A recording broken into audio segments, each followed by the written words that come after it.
നമസ്കാരം. ഇന്ന് നമ്മൾ സംസാരിക്കാൻ പോകുന്ന topic who can be A good CNC programmer.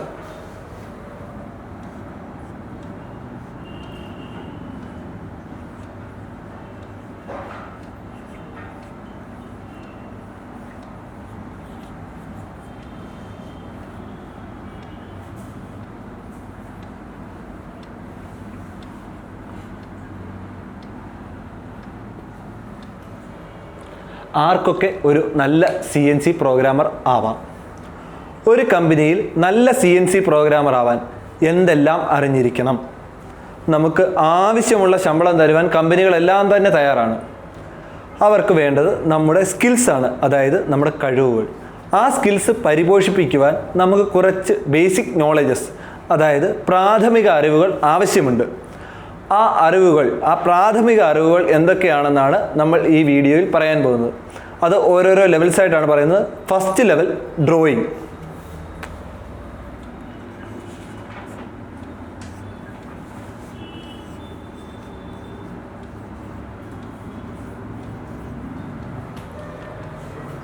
Drawing. ഒരു പ്രോഗ്രാമർക്ക് ഡ്രോയിങ് മനസ്സിലാക്കാൻ നന്നായി അറിഞ്ഞിരിക്കണം. ഡ്രോയിങ്ങിനെ ആസ്പദമാക്കിയാണ് നമ്മൾ എല്ലാവിധ ഓപ്പറേഷൻസും ചെയ്യുന്നത്. നമ്മൾ നിർമ്മിക്കുവാൻ ഉദ്ദേശിക്കുന്ന വസ്തുവിൻ്റെ കൃത്യമായ രൂപവും അളവുകളും എല്ലാം നമുക്ക് ലഭിച്ച ഡ്രോയിങ്ങിൽ ഉണ്ടായിരിക്കുന്നതാണ്. ഈ ലോകത്തിൽ എവിടെ തന്നെ പോയാലും ഒരു പ്രോഗ്രാമർക്ക് ആദ്യം വേണ്ടത് ഡ്രോയിങ് മനസ്സിലാക്കി അതിലുള്ള മെഷർമെൻറ്റ്സ് എല്ലാം മനസ്സിലാക്കുവാനുള്ള പ്രത്യേകതരം ഈ ലോകത്തിൽ എവിടെ തന്നെ പോയാലും ഒരു പ്രോഗ്രാമർക്ക് ആദ്യം വേണ്ടത് ഡ്രോയിങ് മനസ്സിലാക്കാനുള്ള പരിജ്ഞാനമാണ്. ആ കഴിവിനെ ആസ്പദമാക്കിയാണ് അയാളെ സ്കിൽഡ് പ്രോഗ്രാമർ, അൺസ്കിൽഡ് പ്രോഗ്രാമർ, അതായത് വിദഗ്ധനായ ഒരു CNC പ്രോഗ്രാമർ എന്നും വൈദഗ്ധ്യമില്ലാത്തൊരു CNC പ്രോഗ്രാമർ എന്നിങ്ങനെ തരംതിരിക്കുന്നത്. ഈ ഡ്രോയിങ് മനസ്സിലാക്കിയാണ് നമ്മൾ മെഷീനുമായി കമ്മ്യൂണിക്കേറ്റ് ചെയ്യുന്നത്. ഡ്രോയിങ് തന്നെ പലതരത്തിലുണ്ട്. 2D drawing, 3D drawing, isometric drawing, orthographic drawing, first angle projection, third angle projection എന്നിങ്ങനെ പലതരത്തിൽ നമുക്ക് ഡ്രോയിങ്ങിനെ തരംതിരിക്കാം.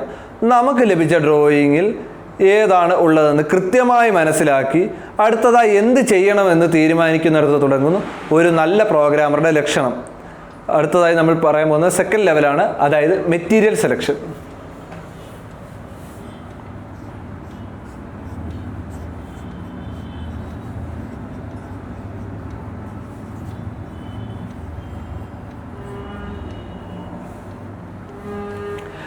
Material selection. നമുക്ക് കിട്ടിയ ഡ്രോയിങ്ങിനെയും നമ്മുടെ കസ്റ്റമറിൻ്റെയും ആവശ്യത്തെ പരിഗണിച്ച് വേണം ഏത് മെറ്റീരിയലാണ് നമുക്ക് വേണ്ടതെന്ന് സെലക്ട് ചെയ്യാൻ. ചിലപ്പോൾ അത് മൈൽഡ് സ്റ്റീലാവാം, ചിലപ്പോൾ അത് സ്റ്റെയിൻലെസ് സ്റ്റീലാവാം, ചിലപ്പോൾ കോപ്പറോ അലൂമിനിയോ എന്ന് വേണ്ട ഏത് മെറ്റീരിയൽ ആയാലും അതിൻ്റെ പ്രോപ്പർട്ടീസ് നമുക്ക് അറിവുണ്ടായിരിക്കണം. ആ പ്രോപ്പർട്ടീസ് അനുസരിച്ച് വേണം നമുക്ക് ആ മെറ്റീരിയൽ സെലക്ട് ചെയ്യാൻ. ഏറ്റവും പ്രധാനമായും മെറ്റീരിയൽസിൻ്റെ ഹാർഡ്നെസ്സിനെയാണ് നമ്മൾ നോക്കേണ്ടത്. ഹാർഡ്നെസ് അനുസരിച്ചാണ് നമുക്ക് കട്ടിങ് സ്പീഡും ഡെപ്തും എല്ലാം കൊടുക്കേണ്ടി വരുന്നത്. അലൂമിനിയത്തിൻ്റെ പ്രോപ്പർട്ടി ആവില്ല സ്റ്റീലിന്. അതിനാൽ തന്നെ മെറ്റീരിയൽ സെലക്ഷൻ കൃത്യമായി ചെയ്താൽ തന്നെ ഒരു പ്രോഗ്രാം നന്നായി നമുക്ക് ഫിനിഷ് ചെയ്യാൻ പറ്റും. അടുത്തതായി നമ്മൾ പോകുന്നത് മൂന്നാമത്തെ ലെവലിലാണ്, അതായത് ടൂൾ സെലക്ഷൻ.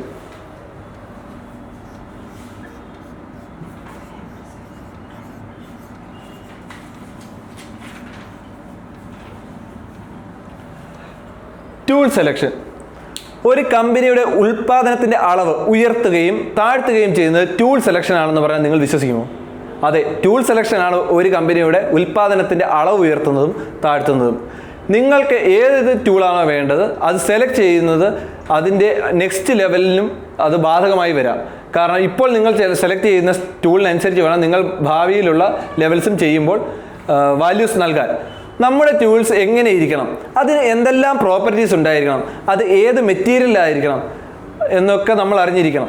ടൂൾസിനെ പറ്റി പറയുമ്പോൾ നമ്മൾ കേട്ടിട്ടുള്ളത് കാർബൈഡ് ടൂൾസാണ്. നമ്മളെല്ലാവരും കേട്ടിട്ടുണ്ട്. CNC മെഷീനെ പറ്റി പറയുമ്പോൾ എപ്പോഴും കാർബൈഡ് ടൂൾസ് എന്ന് കേട്ടിട്ടുണ്ട്. എന്നാൽ പലതരത്തിലുള്ള കാർബൈഡ് ടൂൾസ് ഉണ്ട്. അതിനെപ്പറ്റി ധാരാളം ഒന്നും ആർക്കും അറിവില്ല. അതായത് tin coated carbide tools, aluminium tin coated carbide tools, diamond tin coated carbide tools. ഇതിലേതാണ് നമുക്ക് വേണ്ടത് കൃത്യമാക്കി മനസ്സിലാക്കി ഈ ഡ്രോയിങ്ങിന്, ഈ മെറ്റീരിയലിന് ഈ ടൂൾ മതിയെന്ന് കൃത്യമായി തിരഞ്ഞെടുക്കുന്ന ഒരു നല്ല പ്രോഗ്രാമർ ആവാൻ നമുക്ക് കഴിയണം. അങ്ങനെ നമുക്ക് പ്രൊഡക്ഷൻ കൂട്ടാനും സാധിക്കുന്നതാണ്. അടുത്തതായി നെക്സ്റ്റ് ലെവലിലായിട്ട് നമ്മൾ പറയുന്നത് speed and feed rate calculation.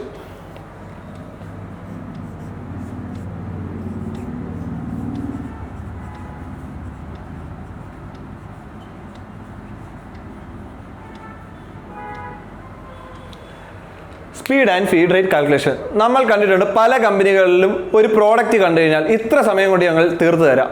അത് ചുമ്മാ അവർ ഊഹത്തിന് പറയുമല്ല, കൃത്യമായിട്ട് അവർക്ക് ആ സമയത്തിനുള്ളിൽ തീർത്തു തരാൻ പറ്റും. ചിലപ്പോൾ അവർ പറയും 10 മിനിറ്റ് മതി, ചിലപ്പോൾ പറയാം അരമണിക്കൂർ, 1 മണിക്കൂർ, 2 മണിക്കൂർ, ചിലപ്പോൾ ഒരു ദിവസം തന്നെ വേണ്ടി വന്നേക്കാം. അവർ ചുമ്മാ അങ്ങ് പറയുവാണോ? അല്ല, അവരുടെ മെഷീൻ്റെ സ്പീഡും ഫീഡ് റേറ്റും കാൽക്കുലേറ്റ് ചെയ്ത് എത്ര സമയം കൊണ്ട് ഇത് തീർക്കാമെന്ന് അവർക്കൊരു ഉദ്ദേശമുണ്ട്. അതനുസരിച്ചാണ് അവർ അത് പറയുന്നത്. ഇപ്പം നമ്മളൊരു പ്രോഗ്രാമറാണെന്ന് വെച്ചോ, നമ്മുടെ ഒരു അശ്രദ്ധ കൊണ്ട് ഒരു പ്രോഡക്റ്റിന് ഒരു 10 സെക്കൻഡ് എക്സ്ട്രാ അധികം വേണ്ടി വന്നു. അപ്പോൾ നമ്മൾ ഓർക്കുക 10 സെക്കൻഡ് എക്സ്ട്രാ വേണ്ടി വന്നുള്ളൂ, ഒരുപാടൊന്നും വേണ്ടി വന്നില്ല, 10 സെക്കൻഡ്. അത് 2000 പ്രോഡക്റ്റ്സ് ഉണ്ടെന്ന് വെക്കുക.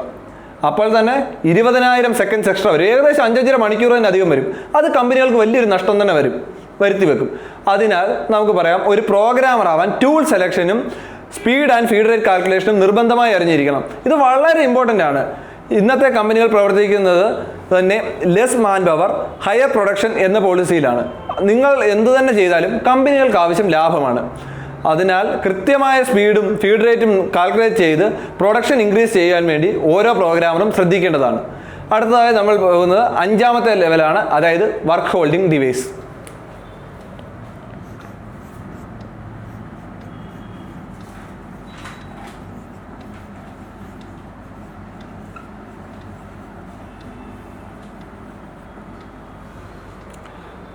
നമ്മളെല്ലാവർക്കും വർക്ക് ഹോൾഡിംഗ് ഡിവൈസിനെ പറ്റി അറിയാം, നമ്മളെല്ലാവരും അത് കേട്ടിട്ടുണ്ട്.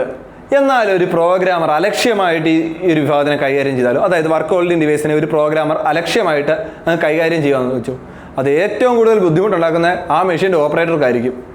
ഒരു പ്രോഗ്രാമറും ഒരു ഓപ്പറേറ്ററും തമ്മിൽ നല്ല അടുത്ത ബന്ധമായിരിക്കണം ഉണ്ടായിരിക്കേണ്ടത്. ചിലപ്പോൾ നമ്മൾ കേട്ടിട്ടുണ്ട് പ്രോഗ്രാമറിനെ പറ്റി ഓപ്പറേറ്റേഴ്സ് കുറ്റം പറയുന്നത്. കാരണം ചിലപ്പോൾ ടൂളാണെങ്കിൽ ക്ലാമ്പിൽ കൊളൈഡ് ആവാം, ചിലപ്പോൾ ക്ലാമ്പ് ടൈറ്റ് ആക്കാൻ അവർക്ക് ബുദ്ധിമുട്ടുണ്ടാവും, ചിലപ്പോൾ ജോബ് എടുത്ത് മാറ്റാൻ അവർക്ക് പ്രശ്നം ഉണ്ടാവും. ഇതെല്ലാം ഈ പ്രോഗ്രാമറിൻ്റെ ഭാഗത്ത് നിന്ന് ഉണ്ടാകുന്ന ചെറിയ ചെറിയ മിസ്റ്റേക്സ് കാരണമാണ് ഉണ്ടാകുന്നത്. അങ്ങനെയുള്ള മിസ്റ്റേക്സ് എല്ലാം കഴിവതും ഒഴിവാക്കി നമ്മുടെ ഓപ്പറേറ്റേഴ്സിന് അവരുടെ ജോലി ഈസി ആക്കി കൊടുക്കുവാനാണ് ഓരോ പ്രോഗ്രാമേഴ്സും ശ്രദ്ധിക്കേണ്ടത്. വർക്ക് ഹോൾഡിംഗ് ഡിവൈസിനെ പറ്റി കൃത്യമായൊരു ധാരണയുണ്ടാക്കി അത് കൃത്യമായി നമ്മൾ ഉപയോഗപ്പെടുത്തി കഴിഞ്ഞാൽ ആ ഒരു കഴിവിലേക്ക് നമുക്ക് എത്തിച്ചേരാൻ പറ്റുന്നതാണ്. അങ്ങനെ നമുക്കും ഒരു നല്ല പ്രോഗ്രാമറായി മാറിത്തീരാവുന്നതാണ്. അടുത്തതായി നമ്മൾ 6ാമത്തെ ലെവലിലേക്ക് പോകുന്നു, പ്രോഗ്രാമിംഗ്.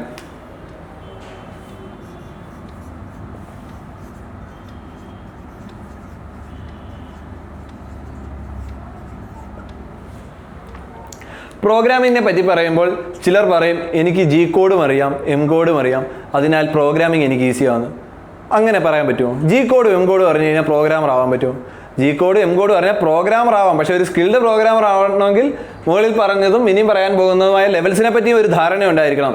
അങ്ങനെ അല്ലാതെ പെട്ടെന്ന് ഒരു സുപ്രഭാതത്തിൽ വന്ന് എനിക്ക് ജി കോഡ് അറിയാം, എം കോഡ് അറിയാമെന്ന് പറഞ്ഞാൽ നമുക്കൊരു പ്രോഗ്രാമർ ആവാൻ പറ്റില്ല.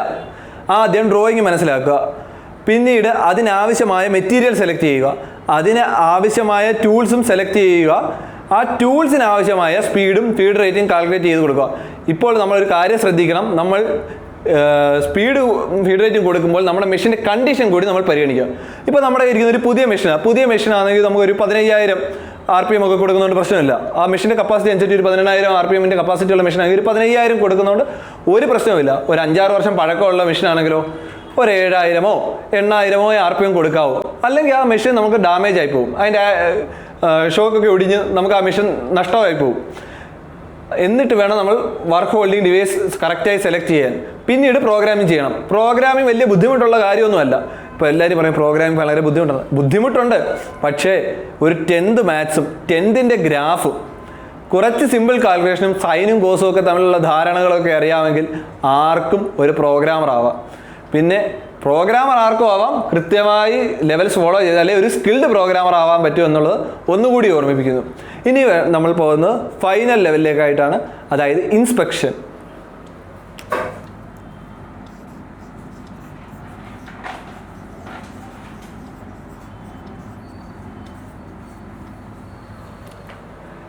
ഇൻസ്പെക്ഷൻ ഇതാണ് ഏറ്റവും പ്രധാനപ്പെട്ട ലെവൽ. ഒരു കമ്പനിയുടെ ഭാവി തന്നെ തീരുമാനിക്കുന്ന ഒരു ലെവലാണ് ഇൻസ്പെക്ഷൻ. ഒരു കമ്പനി ഡെവലപ്പ് ആവണമെങ്കിൽ അവിടുത്തെ പ്രോഡക്ട്സിനെല്ലാം ഒരു ക്വാളിറ്റി ഉണ്ടായിരിക്കണം. ഇപ്പോൾ തന്നെ നമ്മൾ പറയും ജപ്പാൻ്റെ പ്രോഡക്ട്സ് ആണ്, നല്ല ക്വാളിറ്റിയാണ്. ജപ്പാനിലെ കമ്പനികളെല്ലാം അവരുടെ പ്രോഡക്റ്റിനകത്ത് ഒരു ക്വാളിറ്റി മെയിൻറ്റെയിൻ ചെയ്യുന്നുണ്ട്. ആ ഒരു ക്വാളിറ്റി മെയിൻറ്റെയിൻ ചെയ്യാൻ എല്ലാ കമ്പനികൾക്കും കഴിയണം. ഇൻസ്പെക്ഷന് പലതരത്തിലുള്ള ഡിവൈസുകൾ നമ്മൾ ഉപയോഗിക്കേണ്ടി വന്നേക്കാം. ചിലപ്പോൾ വെർനിയർ ആവാം, മറ്റ് ചിലപ്പോൾ മൈക്രോമീറ്റർ ആവാം, ചില സാഹചര്യങ്ങൾ ഹൈറ്റ് ഗേജോ, ചിലപ്പോൾ പിൻ ഗേജോ ബോർ ഗേജോ വരെ ഉപയോഗിക്കേണ്ടി വരേക്കാം. എന്നാൽ ഇതെല്ലാം നമുക്ക് ഉപയോഗിച്ച് പരിചയം ഉണ്ടായിരിക്കണം. കാരണം ഒരു പ്രോഗ്രാമർ ഒരു നല്ല ക്വാളിറ്റി ഇൻസ്പെക്ടർ കൂടി ആയിരിക്കണം. എങ്കിലേ നമ്മുടെ പ്രോഡക്റ്റിൻ്റെ ക്വാളിറ്റി നമുക്ക് തന്നെ ഇൻസ്പെക്ട് ചെയ്യാൻ പറ്റൂ. അങ്ങനെ നമ്മുടെ കമ്പനിയുടെ SS നമുക്ക് ഉയർത്താൻ പറ്റത്തുള്ളൂ. നമ്മുടെ പ്രോഡക്റ്റ് നല്ലതല്ലെങ്കിൽ മറ്റുള്ള ക്ലയൻസ് ഒന്നും നമ്മളെ സമീപിക്കണമെന്നില്ല. അതിനാൽ ഈ പറഞ്ഞ ലെവൽസ്, അതായത് ഈ പറഞ്ഞിരിക്കുന്ന 7 ലെവൽസും കൃത്യമായി ഫോളോ ചെയ്ത് നല്ലൊരു പ്രോഗ്രാമറായി നല്ല പ്രോഡക്ട്സ് ഡെവലപ്പ് ചെയ്യാൻ എല്ലാവർക്കും കഴിയട്ടെ എന്ന് ആശംസിച്ചുകൊണ്ട് നിർത്തുന്നു. നന്ദി, നമസ്കാരം. வணக்கம், என் பேர் Padmanabhan. I am the founder of Sri Vinayaka CNC and robotic technologies. Past 15 இயர்ஸாக நாங்கள் இந்த இன்ஸ்டியூஷனை ரன் பண்ணிட்டு இருக்கோம். ஒருவேளை எங்ககிட்ட வந்து பார்த்தீங்க அப்படின்னா பர் இயருக்கு மோர் தென் 1000 பீப்புள்ஸை நாங்கள் ட்ரெயின் பண்ணுறோம். CNC ப்ரோக்ராமிங் நாங்கள் ட்ரெயின் பண்ணி different MNC companies okay through out இந்தியாவில் பார்த்தீங்க அப்படின்னா எங்கள் ஸ்டூடெண்ட்ஸ் வந்து பார்த்தீங்கன்னா நிறைய MNC கம்பெனிஸில் வெல் ஸ்கில்டு ப்ரோக்ராமராக இருக்காங்க. ஓகே, அண்ட் தென் இப்போ இந்த லெவலில் வந்து பார்த்தீங்க அப்படின்னா நாங்கள் என்னென்ன ட்ரைனிங் எடுக்கிறோம் பார்த்தீங்க அப்படின்னா CNC lathe machines and milling machines training எடுக்கிறோம். இதில் 3 லெவல் ட்ரைனிங் எடுக்கிறோம். என்னெல்லாம் 3 லெவல் ட்ரைனிங் அப்படின்னா first level operating training. Okay, ஒரு ஆப்ரேட்டர் ஒரு மிஷின்ஸை வந்து பார்த்தீங்கன்னா எப்படி நம்ம ஆப்ரேட் பண்ணுறது அப்படின்றது. ஏன்னா நம்ம ஈஸியாக சொல்லலாம், சார் என்ன சார் ஆப்ரேட்டிங் தான் சார், அதெல்லாம் சார் வைக்க போகிறோம் அவ்வளோதான். பட் மிஷின்ஸ்லாம் வந்து பார்த்தீங்க அப்படின்னா மோர் தென் 30 lakhs 35 lakhs வரைக்கும் இருக்கும் உங்கள் ஒரு மிஷினுடைய காஸ்ட். அந்த மிஷின்ஸை நம்ம எப்படி ஹேண்டில் பண்ணுறோம் அப்படின்றது தான் நமக்கு தெரியணும். ஃபர்ஸ்ட் எப்படி நம்ம ஒரு ஒர்க்கை வந்து பார்த்தீங்கன்னா ஒரு ஜாபை வந்து அதில் ஃபிக்ஸ் பண்ணுறோம், அதுக்கப்புறம் அது எப்படி நம்ம எடுக்கணும் அதை பற்றி அதை செக் பண்ணுறது எப்படின்றது ஃபர்ஸ்ட் லெவல் ஆப்ரேட்டர் ட்ரைனிங் கொடுக்குறோம். அண்ட் தென் செகண்ட் லெவல் செட்டர், எப்படி நம்ம அதில் ஒர்க் ஹோல்டிங் டிவைஸ், நம்ம இப்போ சப்போஸ் நீங்கள் லேத் மிஷின்ஸ் எடுத்தீங்க அப்படின்னா சக்கெல்லாம் இருக்கும், அந்த சக்கெல்லாம் நம்ம எப்படி ஃபிக்ஸ் பண்ணுறோம், அந்த சக்கை எப்படி நம்ம வந்து போரிங் பண்ணுறதை பற்றி சொல்லித்தரோம். அதுதான் வந்து setting. And then third level programming. இந்த ப்ரோக்ராமிங்கில் பார்த்தீங்கன்னா 2 லெவல் ப்ரோக்ராமிங் சொல்லித்தரோம். ஒன்று வந்து manual programming and then came programming. Manual programming எப்படின்னா நம்மள மிஷின்ஸை மேனுவலாக டைப் பண்ணுறது இந்த மேனுவல் ப்ரோக்ராமிங் அப்படின்றது. நெக்ஸ்ட் லெவல் டிசைன் பண்ணிட்டு அந்த டிசைனை எப்படி நம்ம வந்து ப்ரோக்ராமிங்கை கன்வெர்ட் பண்ணுறது தான் CAM program, that is computer aided manufacturing program. இந்த மாதிரி 2 லெவல் ட்ரைனிங் கொடுத்துட்டு இருக்கோம். Online machine practical. ஓகே, உங்களுக்கு தேவையான மிஷின் ப்ராக்டிக்கல் டைரக்டாக கம்பெனிஸ்க்கே கொண்டு போயிட்டு உங்களை மிஷின்ஸ்லேயே வந்து ப்ராக்டிக்கல் ட்ரைனிங் கொடுப்போம். And then will be giving placement. நீங்கள் ஒரு CNC ப்ரோக்ராமிங் படிக்கிறீங்க நம்ம கிட்ட அப்படின்னா நாங்களே வந்து பார்த்தீங்க அப்படின்னா உங்களுக்கு ஜாபும் அரேஞ்ச் பண்ணி தருவோம். அது மேக்ஸிமம் உங்கள் அக்கார்டிங் டு யுவர் ஸ்கில்ஸ், உங்கள் ஸ்கில்ஸ்க்கு ஏற்ற மாதிரி MNC கம்பெனி இது பண்ணுவோம், இல்லை வந்து இங்கே இருக்க மேக்ஸிமம் பிரைவேட் லிமிடெட் கம்பெனிஸும் நாங்கள் அரேஞ்ச் பண்ணி தரோம். ஓகே, அந்த எங்கள் கிட்ட வந்து பார்த்தீங்கன்னா ஹாஸ்டல் ஃபெசிலிட்டிஸும் இருக்குது. அவுட் ஸ்டேஷன் ஸ்டூடெண்ட்ஸ் வராங்க அப்படின்னா நாங்களே வந்து அகாமடேஷனும் கொடுத்து வில் பி கிவிங் ட்ரைனிங். இது இல்லாமல் வந்து பார்த்தீங்க அப்படின்னா நெக்ஸ்ட் லெவல் உங்களுக்கு நீங்கள் அப்ராட்லாம் போகணும் அப்படின்னா கூட நாங்கள் அதுக்கு கைடும் பண்ணிட்டு இருக்கோம். ஏன்னா எங்கள் ஸ்டூடெண்ட்ஸ் நிறைய பேர் வந்து பார்த்தீங்க அப்படின்னா இன்னைக்கு வந்து வெல் செட்டில்டு CNC ப்ரோக்ராமராக சிங்கப்பூர்லாம் ஒர்க் பண்ணிட்டு இருக்காங்க. ஸோ தட் உங்களுக்கு இந்த மாதிரி என்ன டீட்டெயில்ஸ் வேணும், CNC ப்ரோக்ராமிங்கை பற்றி உங்களுக்கு டீட்டெயில்ஸ் வேணும் அப்படின்னு நீங்கள் ஆன்லைனில் கூட நீங்கள் சப்போஸ் இல்லை சார் என்னால் நீங்கள் வர முடியாது, நான் எனக்கு வந்து ஆன்லைன்லேயே நான் அப்ராட்ல இருக்கேன், நான் ஆன்லைன்லேயே படிக்கிறேன், நாங்கள் ஆன்லைன்லேயே உங்களுக்கு வந்து கைட் பண்ணுறோம். உங்களுக்கு அது மாதிரி என்ன டீட்டெயில்ஸ் எல்லாம் கீழே இருக்கு பாருங்க எங்க நம்பர், அந்த நம்பருக்கு நீங்க கால் பண்ணுங்க, எங்க கவுன்சிலர் உங்களை கைட் பண்ணுவாங்க. Okay, thank you.